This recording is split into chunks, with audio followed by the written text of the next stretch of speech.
All right, let's go ahead and get started then.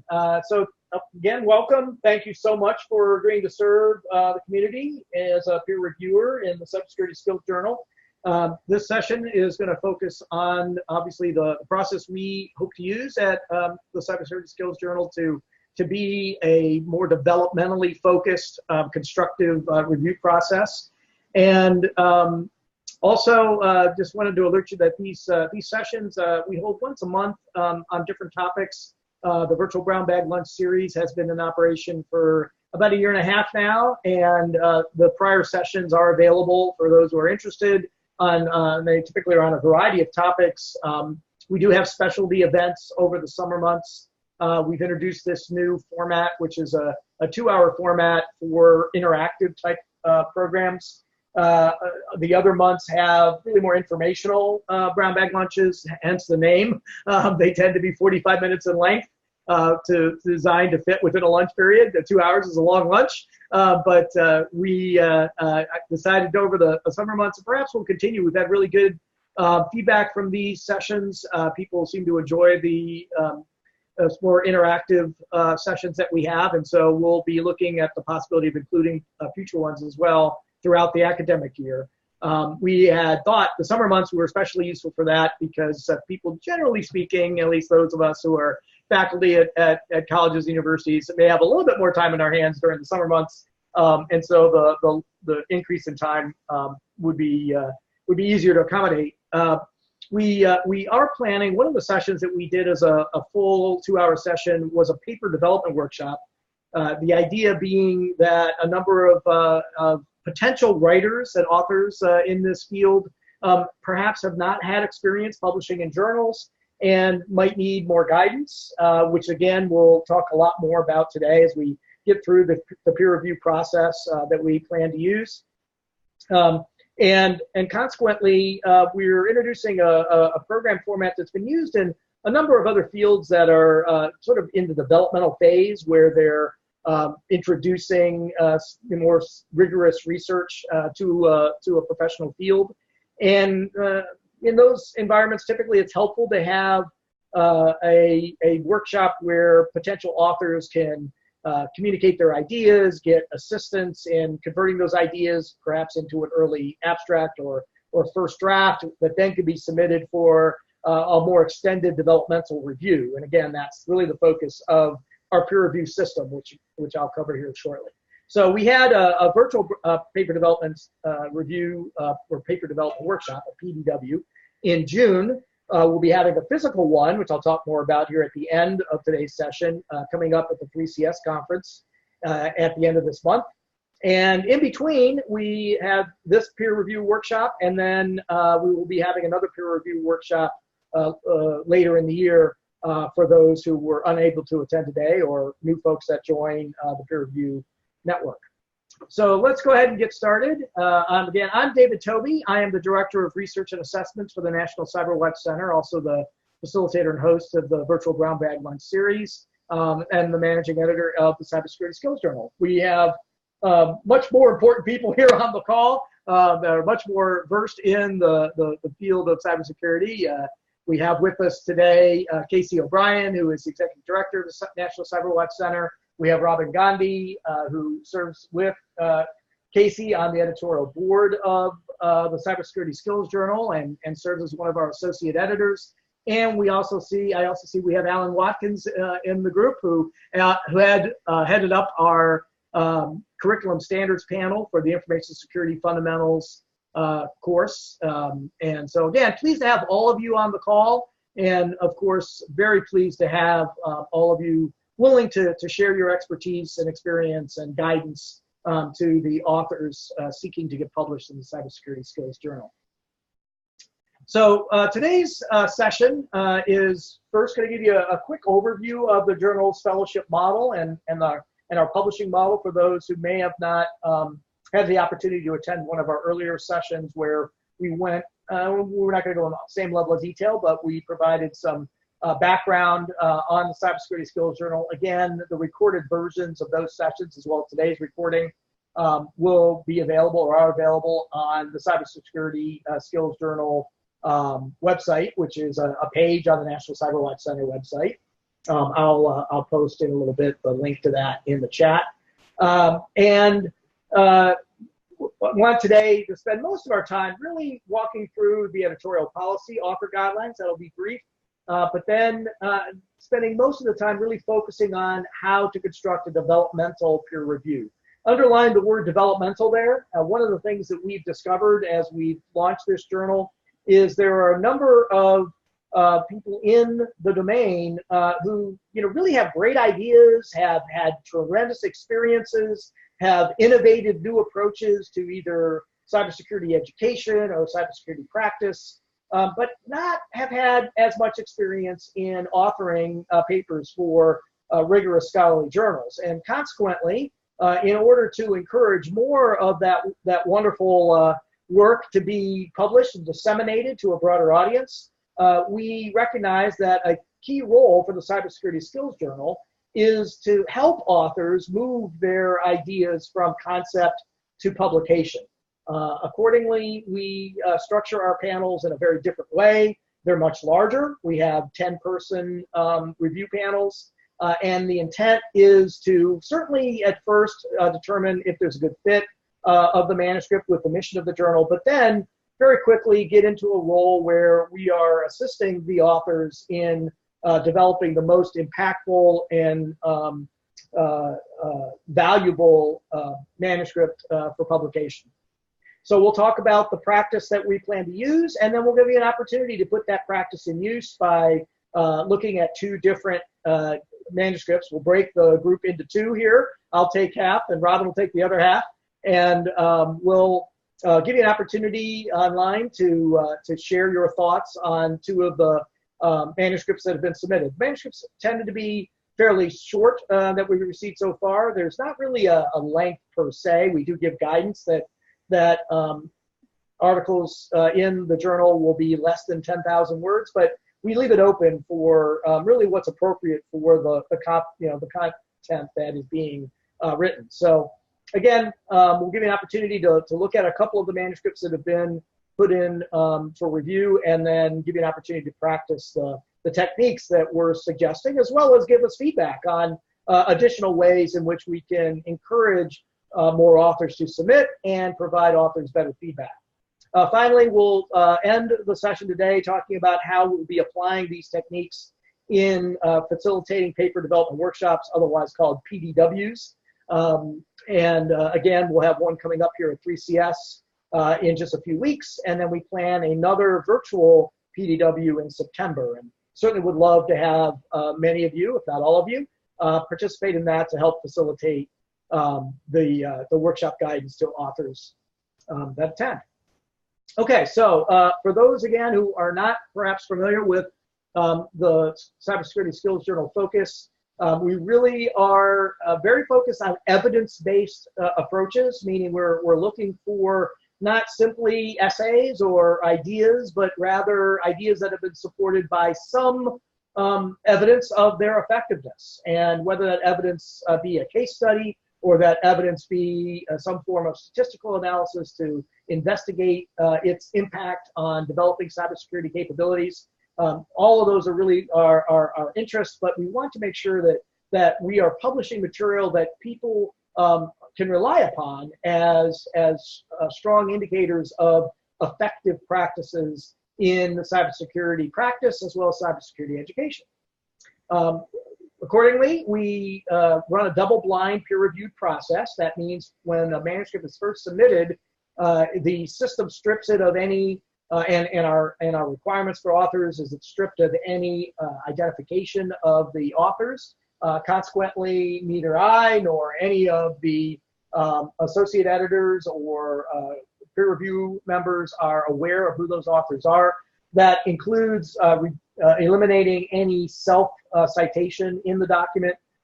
So again, that we're really evaluating the material based on the content rather than the source from which the content came. The intent is really to stimulate professional discussion that's focused on advancing our understanding of skilled performance in cybersecurity. This is very much a human factors focused journal. We will certainly entertain tools and techniques, but only when they are accompanied by evidence that those tools and techniques are enabling people to perform cybersecurity practices more effectively. Our associate editors are identified and awarded to thought leaders in the field based on their established publication records or their accomplishments as a CSJ fellow, which all of you are as a result of registering. I'll talk more about that in a minute. We will be giving awards to reviewers who produce exceptional quality or quantity of constructive reviews. We will also be looking to award authors who produce articles that greatly contribute to our field, and as well as authors who are contributing not only published material in terms of written materials, but also this journal is unique in that it offers the ability for authors to gain royalty income from the distribution of executables, digital assets, if you will, that accompany the article in order for people to put to use the evidence-based practices that were described in a published article. And then finally, we are planning a number of special issues associated with conferences and events. Our first issue actually was coincided with 3CS last year, and we expect to do others in the future. There will be an announcement coming up later this year for one that we're very excited about, but we're going to leave that announcement for the latter part of the year. And we will be providing Best Paper Awards as well for conferences that wish to have the Skills Journal produce a special issue associated with their conference. So I mentioned the CSJ fellowships. Why fellowships? Well, the Cybersecurity Skills Journal is an open access journal for the article content. It is closed access, or if you will, paid access for the digital assets, as I mentioned previously. That allows us to share royalty fees with the authors of digital assets. But for the articles themselves, we want to make them broadly and freely available. However, there are costs associated with running a journal, and therefore, for those of you who have experience working with open access journals, those costs have to be borne somewhere, and they're either borne by sponsors, and we've been fortunate to have those, or they're borne by the individuals who are publishing. To encourage as many folks to publish as possible, however, we are continually kind of raising support fees so that we can waive as many of those publishing charges as possible, if not all. And so far it has been all, so that's really good news. And as that pool of funds continues to grow, we'll try to, again, continue to waive charges for all those who publish. But we wanted to especially reward those who give back to the community by serving on CSJ boards or review panels. Consequently, anyone who is a fellow, and you're awarded a fellowship for a year upon registration as a peer review, and then after that, as I'll talk about in a little bit, your fellowship is renewed based on the points you've accumulated for performing community service activities associated with the journal. Also, National CyberWatch Center runs a series of workshops called Cybersecurity Skills Development Workshops. In fact, the paper development workshop that will be held at the 3CS conference is one of those. But we also host CSDW events on specific topics, and therefore someone who's written an article or perhaps a group of authors or reviewers and their authors might want to set up a multi-leader event of a workshop. It can be a one-day workshop, a two-day workshop, a multi-day workshop, or a virtual workshop. And again, those programs, similar to the digital assets, are eligible for honoraria to be shared with the authors of those programs. So we use the EasyChair system. For those of you who are familiar with academic conferences, you may already have an EasyChair login. If not, today we'll show you how to get access to EasyChair and hopefully get you access and connected into the CSJ manuscript review system. And that program allows us to really facilitate very rapid reviews. We hope to be able to get back to authors within 6 weeks with an initial decision, and then shortly thereafter with reviews from the panel in terms of how to continue to improve that article in its path towards publication. So I mentioned the review points, or the fellow points. So as I mentioned, current reviewers are CSJ fellows by default, just upon registration. And your fellowship will run through June 30 of 2020, basically a year from today. After that point, maintaining your fellowship requires that you accumulate 12 reward points somehow. And those hows are listed there on this slide. So you can gain reward points by becoming a member of the editorial board. Obviously, that is a selective process, but we are always interested in folks that have interest in serving on the board.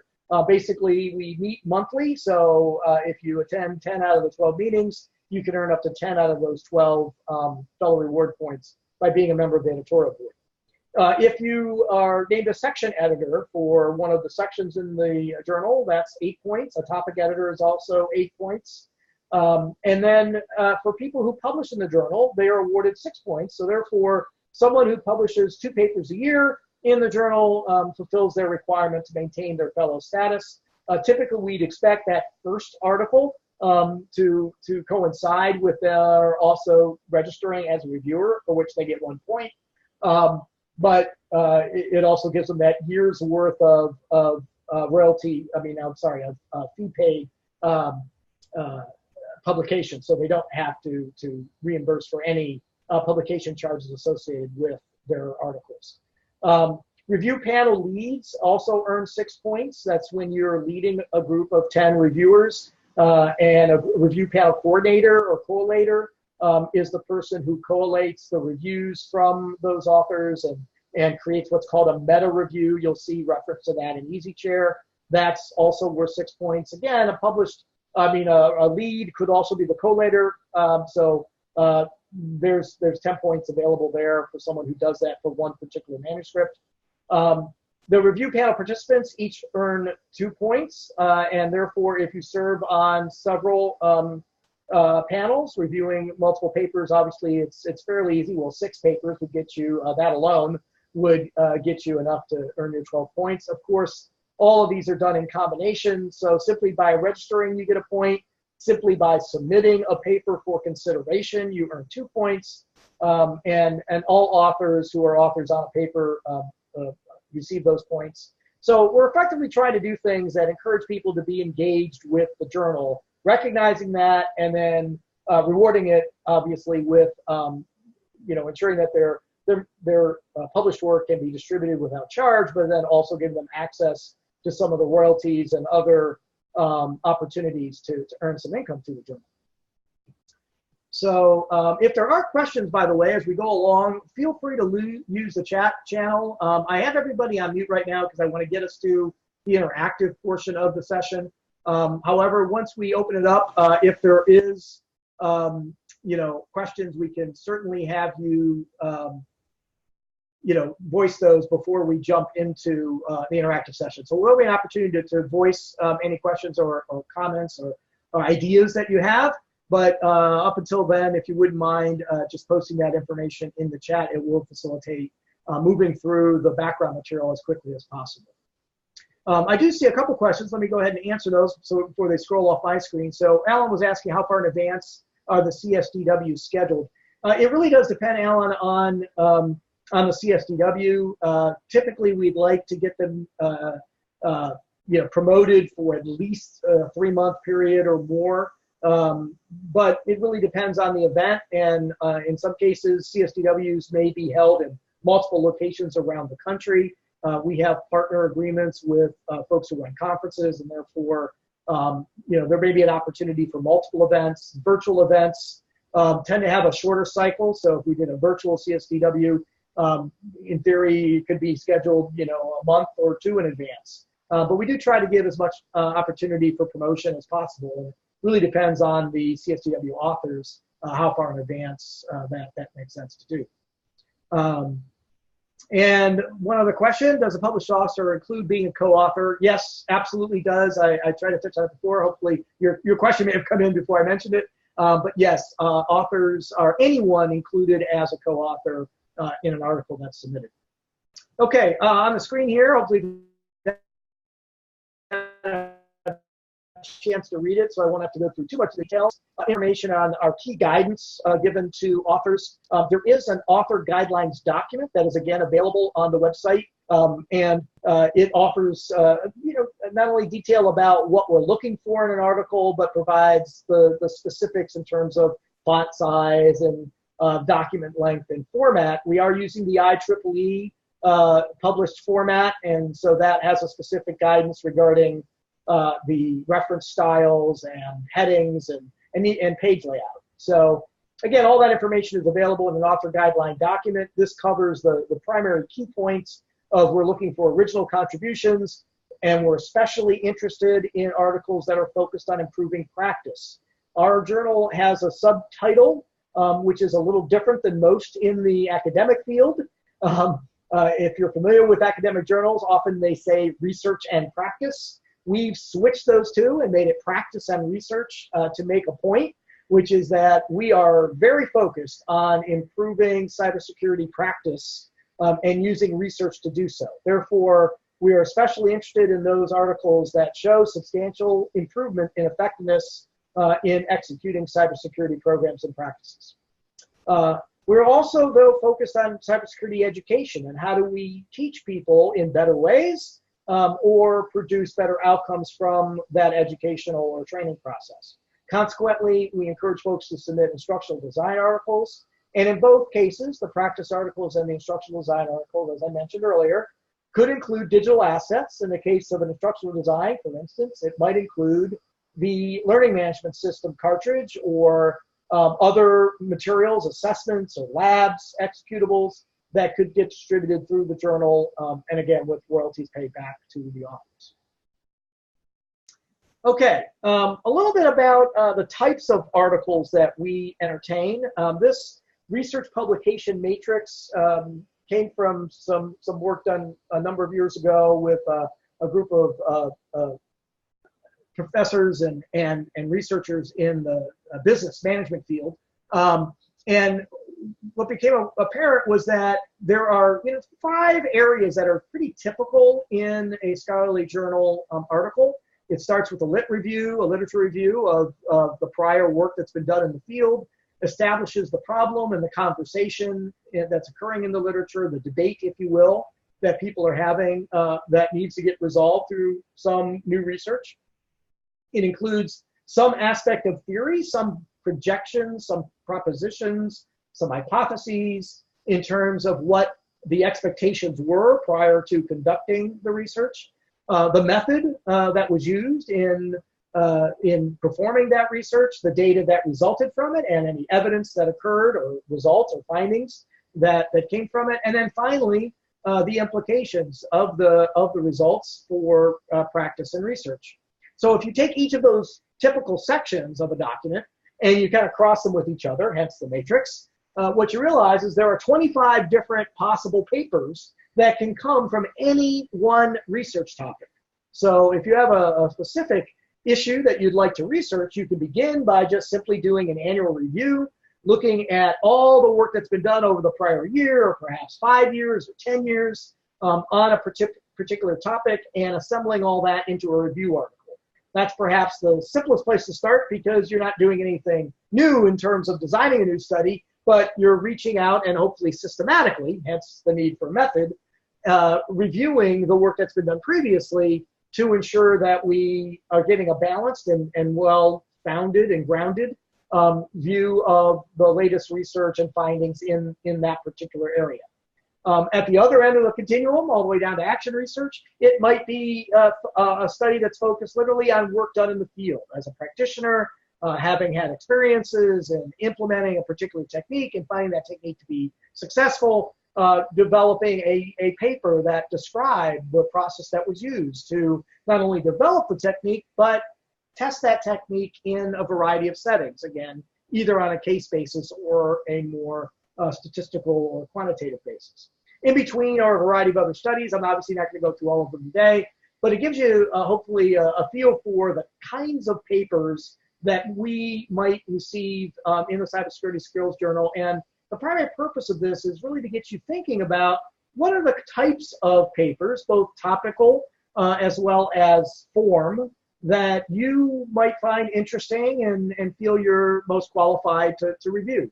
And we'll later in this presentation, very shortly actually, be asking you to access the EasyChair environment. You'll get an email invite, so hopefully you have your email close at hand. And as part of that, we'll ask you to fill out a brief profile. It won't take more than a few minutes. That indicates your preferential area. So the purpose of this really was to just start to get you thinking about what some of those things might be. We also are unique in that, at least within the cybersecurity field, there are other journals that do this in other fields, but we are employing a structured abstract approach for all of our journals publications. What that means is at the beginning of each paper, rather than that, sort of typical few sentence or perhaps a paragraph or two abstract that summarizes the paper, we prefer to provide a structure that enables a reader to, at a glance, very quickly determine what is this paper about, why is it important to them, and determine if it's an appropriate read that will enlighten them in areas that they have of interest. And so the abstract requires that you consider what is the problem that you're trying or you were trying to solve, or at least try to mitigate or understand with the research that was conducted. Secondly, what were the questions you were attempting to get answered? Third, and very important, what is your contribution to the conversations that have been held in the literature prior to this that indicates why these research questions and problems are important to answer, and how your study has contributed some new insights, perhaps some surprising insights in terms of what is the appropriate way to address these concerns. Then grounding that contribution in prior theory or perhaps new theory propositions or hypotheses as to what the expectations should be in terms of the effective outcomes, meaning how performance will improve as a result of either implementation or adoption of the practices or techniques described. What method, again, was used, and what the key findings were, and then what are the implications of those findings for practice and then for future research. So again, the idea behind the structured abstract is when someone submits an article for review, they will hopefully have thought through each and every one of these points, have developed a response to them that is brief and clear as to what that paper is going to communicate, and then that will sit at the top of the paper along, obviously followed by the manuscript itself, but will serve as the first review point for the review journal, for the journal editors to determine, is this a good fit for the journal? So the next step really then is to review the papers. And so what I'd like to do is we are taking an approach. Again, and many of the things we're doing are innovating new approaches because we're trying to do things that other people have never done. There isn't really a journal out there in the world that focuses on skills in the manner that we do. There certainly isn't anything in the cybersecurity field that is focusing at this level of granularity on effectiveness of practice. There also isn't really a journal that's taking this approach of doing a hybrid of open access with digital assets that are available for fees, et cetera. There are a lot of new aspects to this journal. One of those new aspects, as I mentioned at the outset, is really taking a developmental focus to each and every one of our reviews. So there is a concept out there in the literature and used in a variety of areas of risk management and other areas called an assurance case. I'd like to suggest to you as a model for our reviews that we consider our role is really creating an assurance that the paper that's being published is indeed going to produce surprising and or insightful understanding of an urgent or severe problem that face practitioners or researchers who are trying to improve or enhance cybersecurity capabilities. So before I jump into sort of the details of this process, I'd like to turn this over for a minute to Robin Gandhi. Dr. Gandhi is one of the experts I rely on quite often to help guide our efforts. And Robin, I think you're muted. You should be able to unmute yourself. I'm going to go ahead and stop sharing. And maybe you could tell us a little bit more about assurance cases. Sure. Can everybody see my screen now? Yes, we can. All right. So as David mentioned, one of the ways we want to structure reviewing the article is using assurance cases. But before I talk about assurance cases, I just want to talk a little bit about what is assurance and how I define it. And I think that will help us put it into sort of a visual structure that can better guide our own understanding of the article, as well as help communicate to others what we think about the quality of that article. So I define assurance as the basis for the belief in a claim, right? So this assurance can be collected about just about anything that you can make a claim about. And the research papers that we will be reviewing, I'm sure that they will be making a lot of claims about how their work impacts practice or education or research. And so if we create a structured argument, I think we can better convey what is actually missing in the article that makes it something that contributes to the state of the art. So in order to create assurance, one of the ways in which assurance cases are constructed in cybersecurity or safety domains is by introducing doubts as to why we believe the claim is not satisfied, right? Why we believe the claim could be false. So our belief that the claim is actually true increases when doubts are removed. But first we need to introduce those doubts and what those doubts are, right? If you just tell somebody that your paper's not good, well, that doesn't help that person. Well, we have to identify, what are the doubts that prevent us from believing what the claims are in that paper. If we tell them that these doubts still remain, then the job of the authors becomes to figure out ways in which they can actually remove those doubts, right?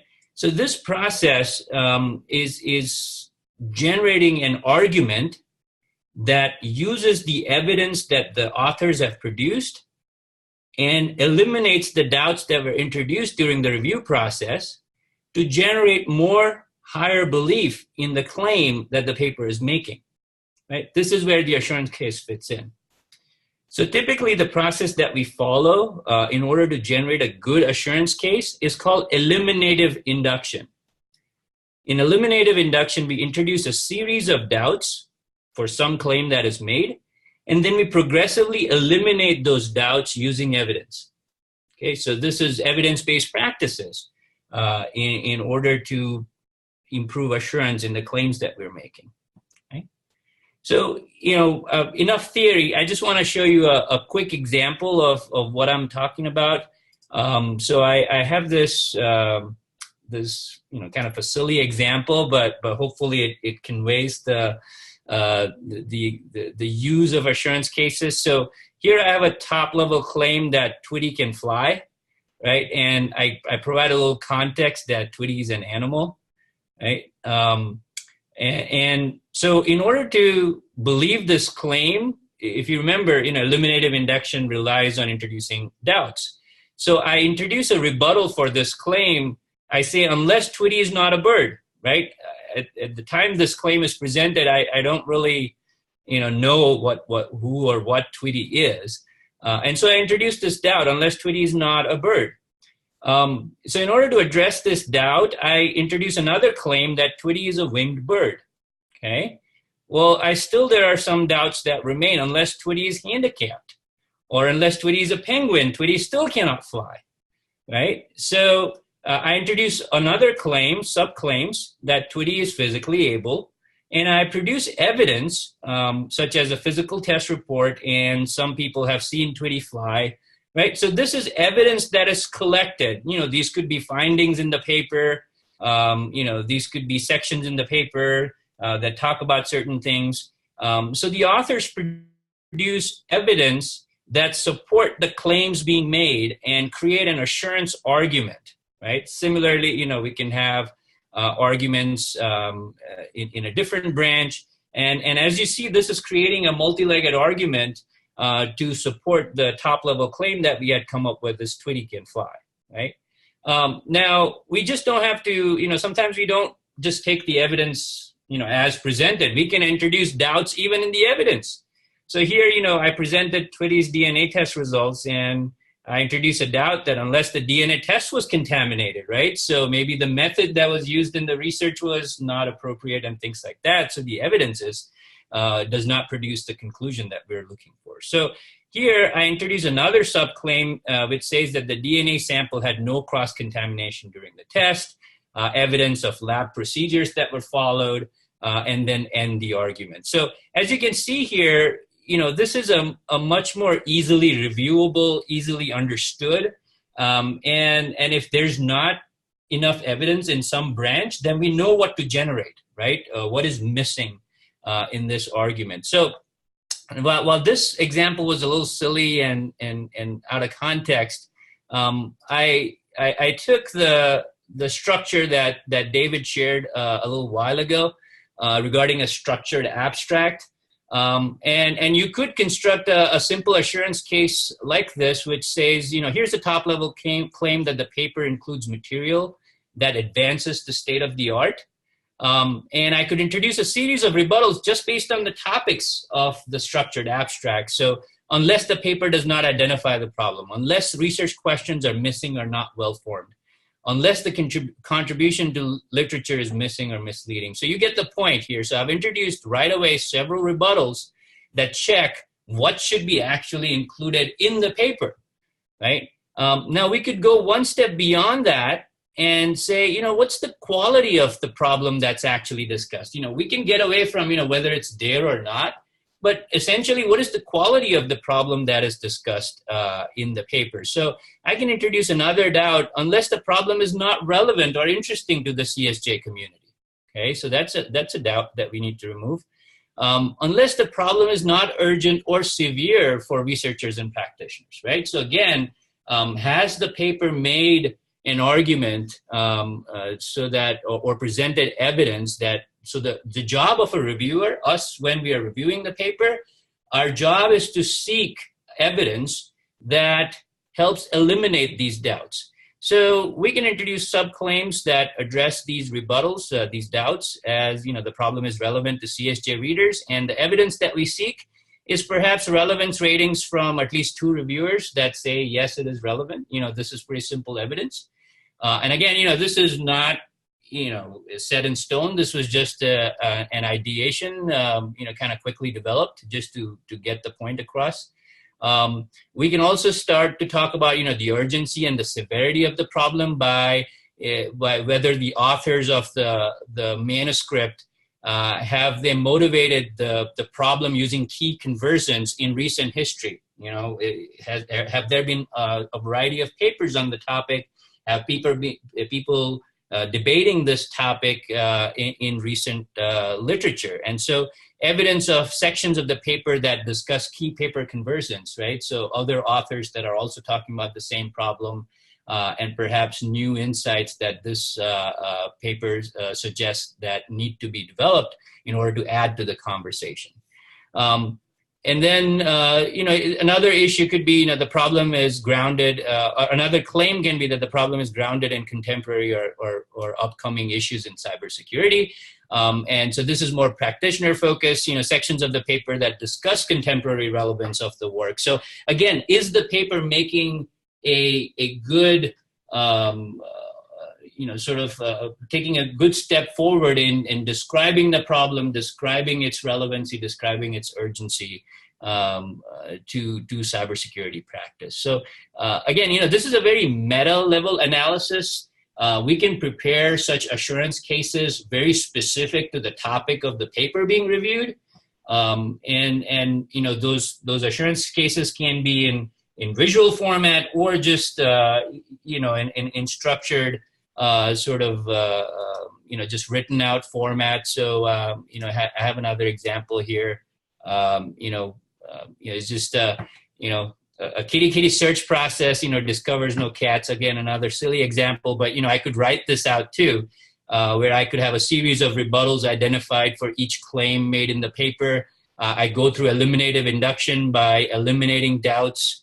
And, oftentimes you see this in review processes where the conversation goes back and forth between the reviewers and the authors, where they have to generate a structured response to the review comments. So, you could see this kind of back and forth process between the reviewers and the authors as more developmental, that expands the argument and makes a strong case as to why the claims made in the paper have been satisfied.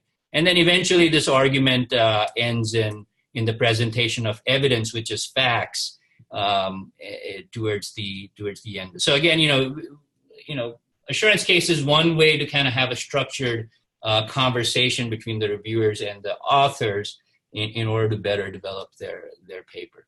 So at this point, I'll stop. I see some chat comments, but they don't seem to be relevant to what I was presenting. So at this point, if there are questions, feel free to put them in the chat window, and I'll try my best to answer them. David? Thank you, Robin. That was, as always, incredibly instructive, valuable, and hopefully gives you a feel for how what we're doing is perhaps different than other journals or other publication outlets you may have been familiar with. Just to kind of summarize what Robin said in the language of sort of the journal, if you will. So we really are trying to do two things with our reviews, and in two ways try to help authors move their papers to not only a higher level of rigor, but hopefully mostly a higher level of contribution to the community. And that comes from seeking clarity and seeking evidence. So on the seeking clarity side, it's really going through looking at the review, and it starts really with that structured abstract I mentioned that we will require for each publication, and ensuring that you are absolutely clear what is the problem being investigated, what questions have not been answered by prior research that motivated this study, as Robin was saying, but also that shows the necessity of the study. And what is the contribution that this particular paper is making to a current conversational literature? And one of the best examples I heard of this a number of years ago was from an economist who said, he could easily tell the difference between a good quality paper and one of less value simply because the less value ones are always referencing dead Germans, because most of the early economics literature came from Austria and Germany. And they weren't talking about anybody within the last century, let alone a few years. So is this paper addressing a current issue that we are facing in cybersecurity? What's the paper's argument? That's going directly to the model that Robin outlined for you there. Is the argument clear? Can you understand what the claims are that are being made, and what is being used, what evidence or theory is being used to warrant those claims, and ground those claims in either statistical facts or back those claims with rationales that come from qualitative sources? What is the paper's empirical rationale? Why was the method chosen, and is that method appropriate? What advances in the cybersecurity workforce capabilities are being implied by this particular study, and what advances in research are implied? So again, each of these questions really relate back to those 5 major sections of any particular paper, expanding some in some areas. But these are questions we'd ask that you consider when first doing a quick review of a paper, and especially when reviewing the abstract for that paper, if provided. And again, we're going to work with authors to try to give the structured abstract upon submission, but we're sort of re-educating the community at the same time, and so it wouldn't be surprising if we get, as you'll see in the 2 papers that we'll have here today, that it's not always possible to get authors to flesh all this out up front. And we want to encourage people to submit early ideas so that we can help them develop those early ideas into excellent contributions to the community.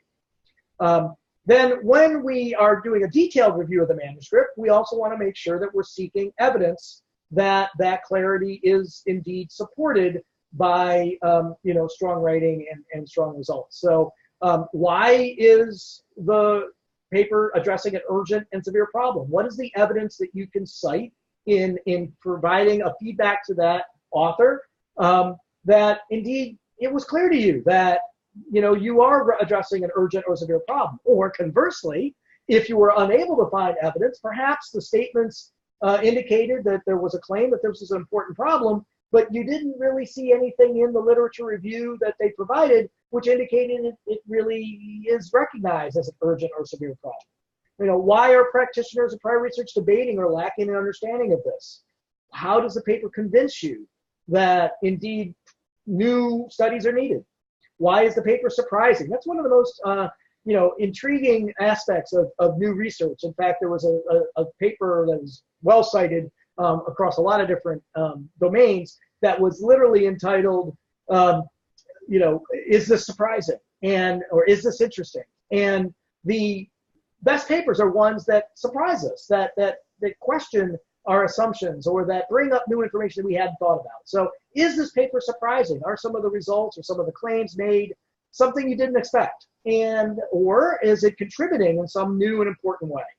Why are the claims and propositions warranted? If they are making specific hypotheses, are those warranted by the prior literature, or are they missing a step? Is there a lack of theory that underlies those claims? Why is the method appropriate? Was that the approach that is best used in addressing these types of claims and propositions? And again, why is it advancing capabilities, and why is it advancing research? So with those backgrounds, and I see we had a question regarding are we going to get these slides? Yes, we will make the slides available through the peer review system as well as through the website. And of course, this entire session is being recorded.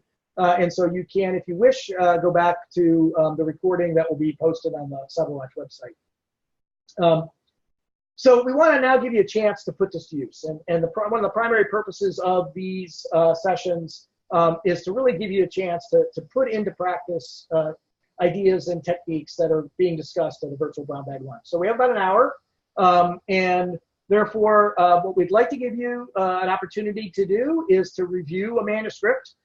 You should each have received an email from the EasyChair system, which invited you to join the EasyChair environment. So first, please look for that email. If you do not see it, post something in the chat so that I can make sure I find it. If by chance you're on the phone, I see we have two people, some phone numbers down there. If you're not connected to the web version, obviously this part probably won't be helpful because you'll need to be online to see what we have. But nevertheless, if during our little break that we'll have here, if you want to unmute yourself and let me know if you were only able to come in via phone, then we'll make arrangements later to get access to the appropriate things to you. But what we'd like you to do is access the EasyChair system. You do that by literally going to this link, and it will take you right to our instance of the EasyChair system. The EasyChair system is widely used to support conferences. So you should be able to get, you may already have access to it for other purposes. But if you click on that link, that should take you to the review system. And then after we get everybody kind of logged in, it will also ask you to fill out a series of topic choices. So let me just quickly show you what that looks like. So in the, let me stop my share, switch share screen here. So when you come into that EasyChair system, you'll get a login page. Whoops. And then it will give you a choice of specialty area topics as well as paper types that you feel most qualified or interested in reviewing. So we would ask that you fill that out while we're chatting here, and we'll give you a brief break to do that, and then we will resume with a set of breakout rooms. We're going to basically split up the group into two, and each of the groups will be analyzing a different paper. So the first group, let me pull this back up here on the screen again. A second. Find where it went.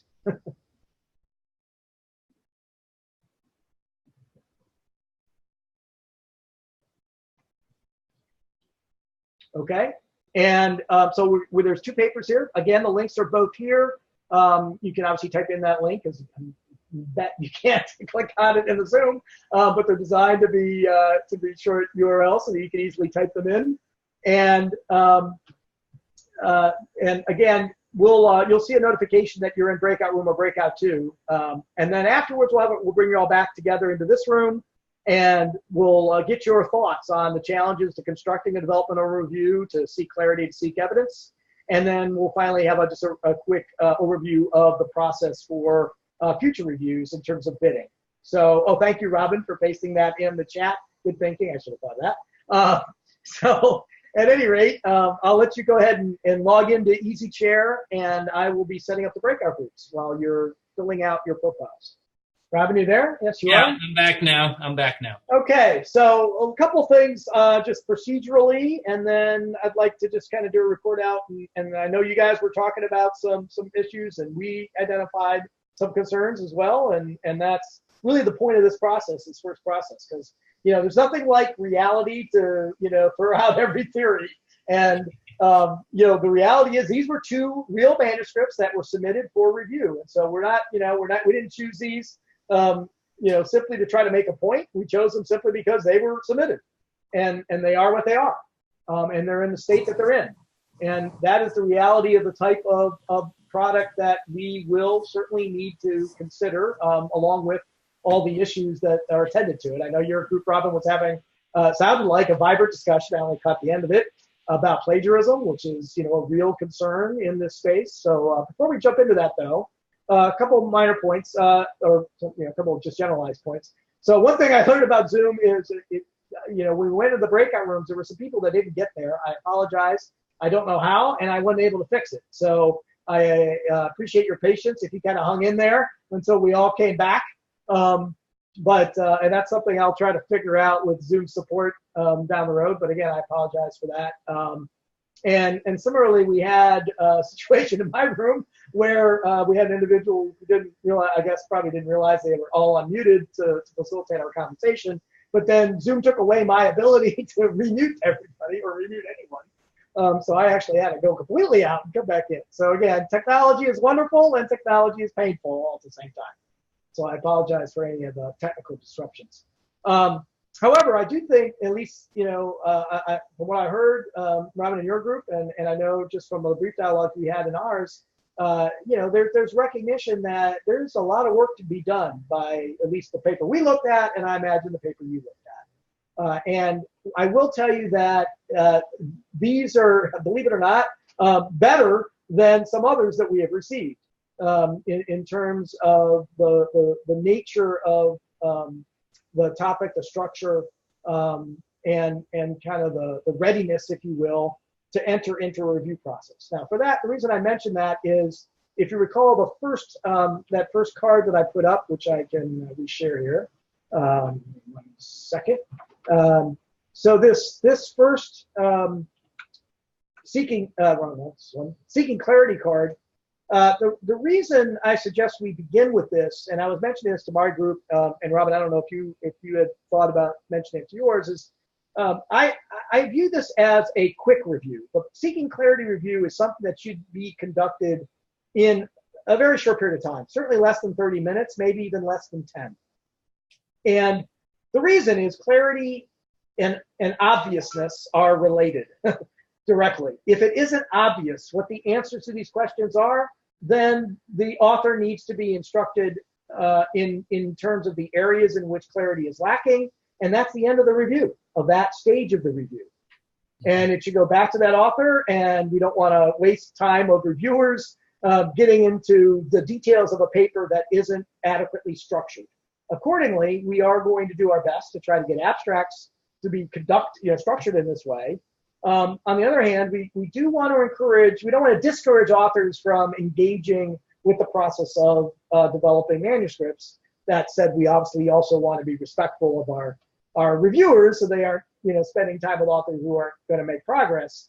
But the way to balance that is perhaps to give a very quick review and put the onus back on the author to come back with a next draft that is much better structured, is much more clear in its addressing of these issues.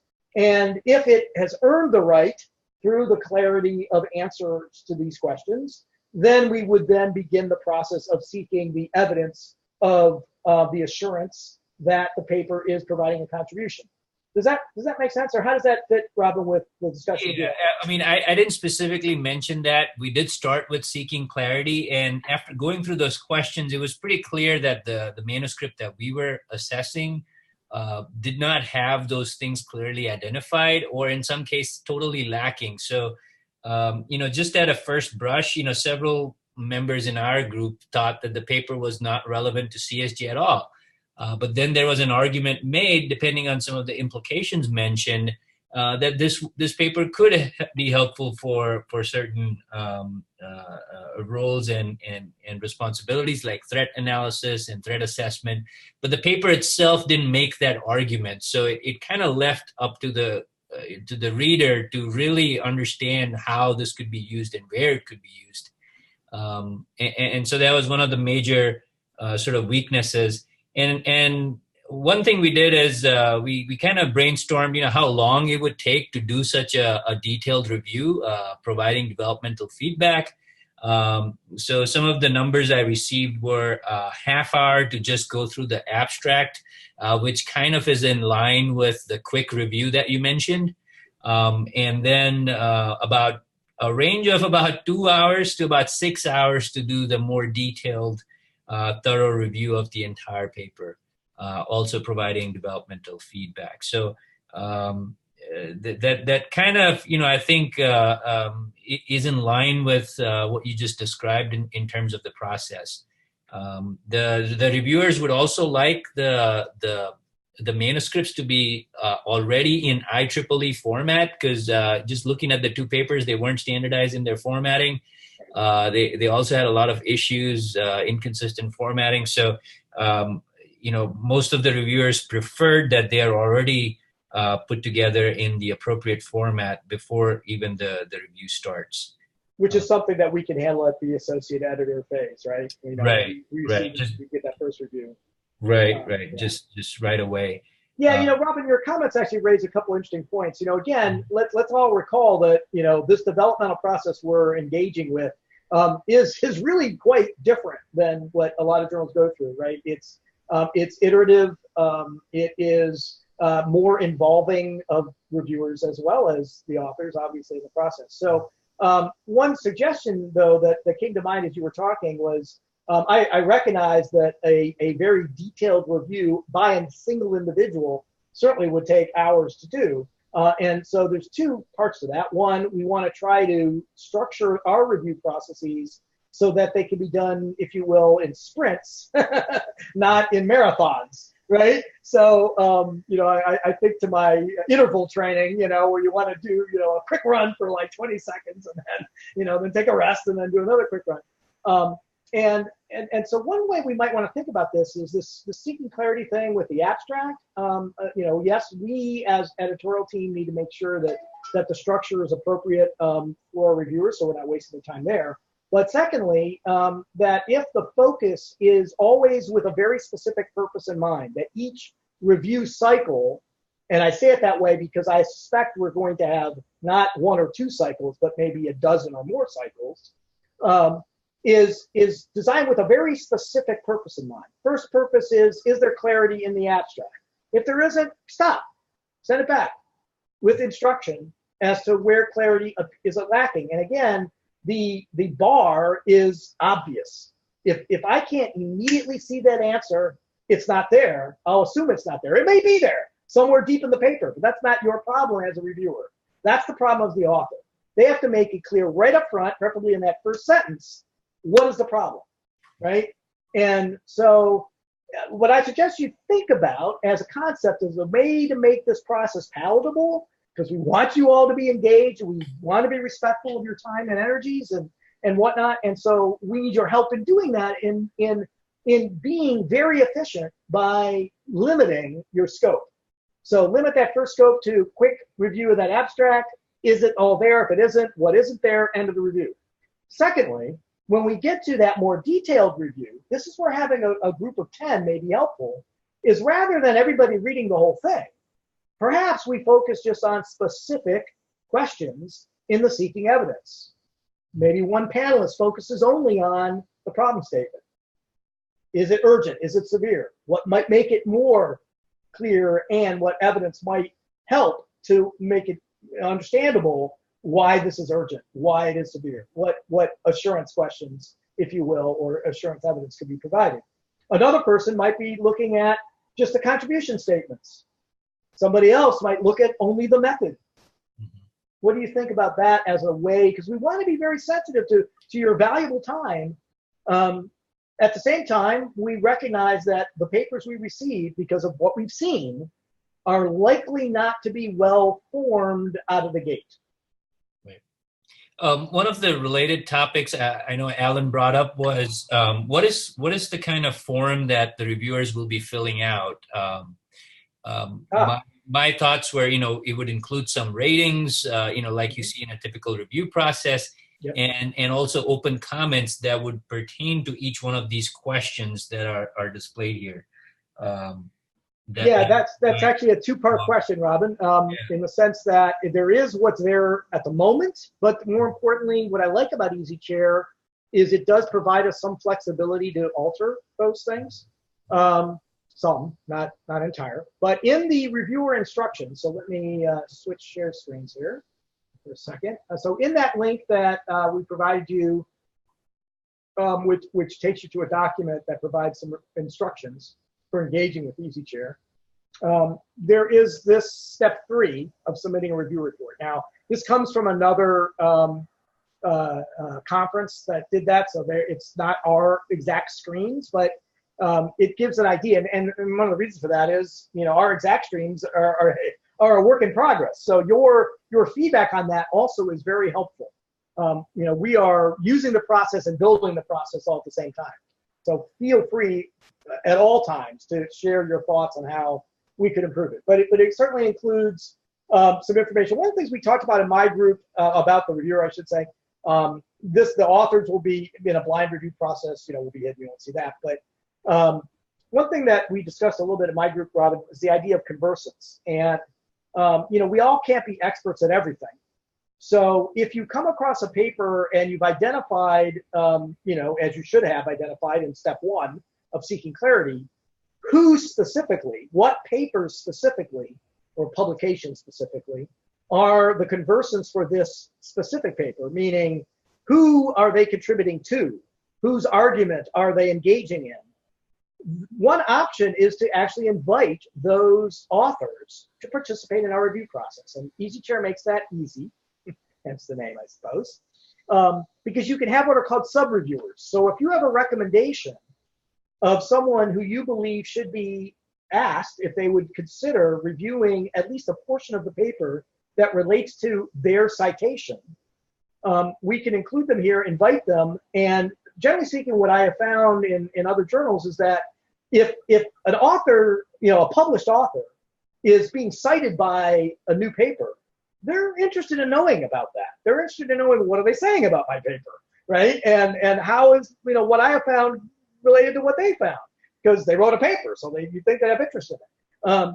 And consequently, if they're asked to review, not the whole thing, they may do that anyway, but at least the section that relates to their citation, you have someone who truly is a conversant. They're really engaged with that specific topic. So that's where sub-reviewers come in. So that's one of the things.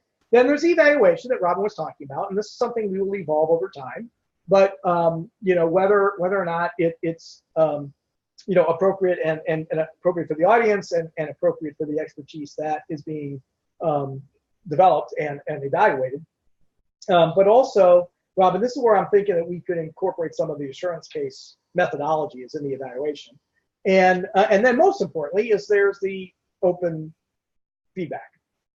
So, and that includes information that goes to the author, as well as information that comes back to what they call the program committee. Again, EasyChair is really designed for conferences, but we're using it for the journal. So, so basically, wherever it says program committee, you could really view as the peer review committee.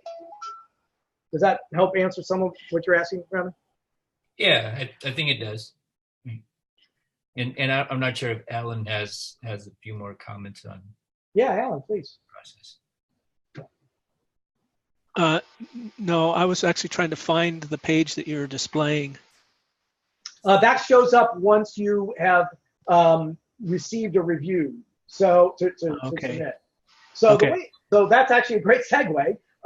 One of the things I wanted to mention to you is the way, once you, first of all, if anybody has not received the email inviting you to the EasyChair system, please do put something in the chat or send me an email. I know Bill Gartner and Muath Ubaidat has they're having trouble getting into the system, even though they have the invitation. Okay. All they see is the author role. They don't see the reviewer role even when they click on. Did they follow did they run the link through to our page? Well, first of all, let me back up. Do you know, in either case, maybe if they're on here, they can jump in. Are either of you, have you previously used EasyChair? I'm guessing no, but. Yeah, in Bill's case, it seemed like he was logged in and he was available for as an author. He could submit to CSJ, but he wasn't seeing any way to switch to a reviewer role, even though he was clicking on the invitation link to actually go to the. And he was on the EasyChair page, right? Yeah, he was on the EasyChair page. Yeah. Yeah. Huh. Oh, that's weird. Well, some of the stuff we may have to take up offline. Yeah, I think we might have to just do it on one. Right, because being invited as a reviewer should obviously give you access to the reviewer pages, right? That's the whole point.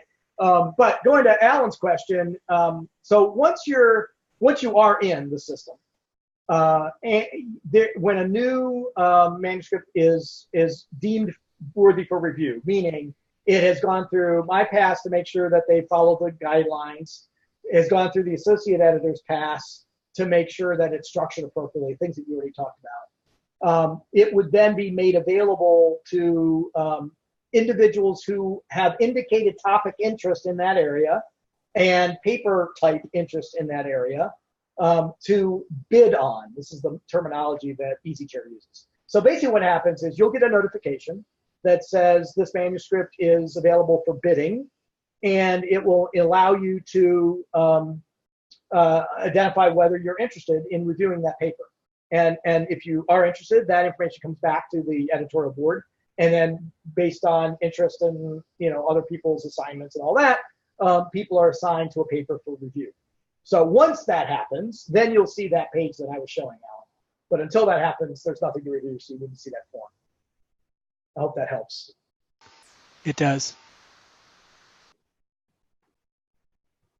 Okay. All right. What other topics, Robin, came up as some of the sort of challenges? And we have about 2 minutes left. So yeah, I mean, I just want to comment. I think the questions really acted as good prompts. Judging by the quality of the high quality of the comments that came up, just based on a quick review of the paper, which was just handed out to our review panel. I mean, we had some really excellent suggestions for further developing the paper. So I just want to give a feedback that I think those prompt questions were doing their job. And the feedback that it was generating was right on point and would really help develop the paper. In one case, I think it was I don't remember who made that comment, but somebody did suggest a core conversant that the paper should have looked at. That was particularly very relevant to the topic of the paper, and it was not mentioned anywhere in the paper. So again, that certainly is good feedback for the authors. Terrific. That's fabulous. Great to hear. Yeah, go ahead. Robin, we also talked about how much input a reviewer might have into the paper, and at what point do they become a co-author? Right. Yes, and that is something we anticipated, that we do expect that with such large panels and with the developmental process, that there will be interest from authors in having panelists, become co-authors of a paper. The details of all that need to get worked out. Again, that's, fairly unusual. It's not impossible, not like it never happens in other journals, but it's fairly unusual. So, but we do expect it to be much more common in our case because we are performing, services that are more like a co-author than they are a reviewer. So that's something for us to keep track of as we go forward. So again, the takeaway I'd really like you to have first and foremost is this is a new way of doing things. So we don't have all the answers. We know we don't have all the answers. And so feel free at any time to share ideas, suggestions, questions, concerns, so that we can continue to improve and evolve this process to be effective for everyone. And especially to be efficient for everyone, because we know the review process is an investment, and we want to make sure your time investment is worthy of your expertise and is valued by both you and the author. So please share your feelings. And I also want to make a point that given that you have witnessed the amount of discussion and rigor that goes into the review process now, I also encourage you to actually consider submitting to CSJ and kind of experiencing the other end of it as an author, kind of going through the process. Yeah, great point, Robin, because there's no better way to become a good reviewer than to have been reviewed. And there's no better way to become a better writer than, have gone through a review process. So the two are mutually supportive. So what I want to leave you with as we close here is that process is probably best experienced in what we call the PDWs. So a paper development workshop is, imagine what you guys were doing, Robin, with your group, but real time with the author sitting in front of you. Now, that leads to some little different conversations because, of course, they're sitting in front of you. But the purpose of it is to make it much more interactive and developmental and collaborative. And so that's what a PDW is. And we'll be having one at the upcoming conference at the end of, so it's July 30th in Shreveport, Louisiana. If you love the heat, come join us if you're not already planning. If you are planning, we hope to see you there at 3CS in Shreveport on July 30th. We'll be having this event all day, and we'll be having authors submit. It is sold out for authors, but if any of you would like to attend, you're not already registered, just send me a note and we'll get you in, because we definitely want to have reviewers with the authors to allow them to get good feedback on what it is their ideas are or the manuscripts they've been developing. But as Robin said, please consider, submitting your own ideas and helping us, develop this process and develop your writing and your contributions to the community through the process. So again, I really want to thank you all for attending today. Just final notice is September 11th. We'll be also doing a virtual paper development workshop. If you are not able to come to 3CS, I'd encourage you to be part of that and to actually be on the reviewer side as well as hopefully the submitter side of manuscripts for that paper development workshop. And again, feedback is always welcome. I want to thank you so much for sharing 2 hours with us today, and we will look forward to hopefully seeing you soon. Have a great afternoon.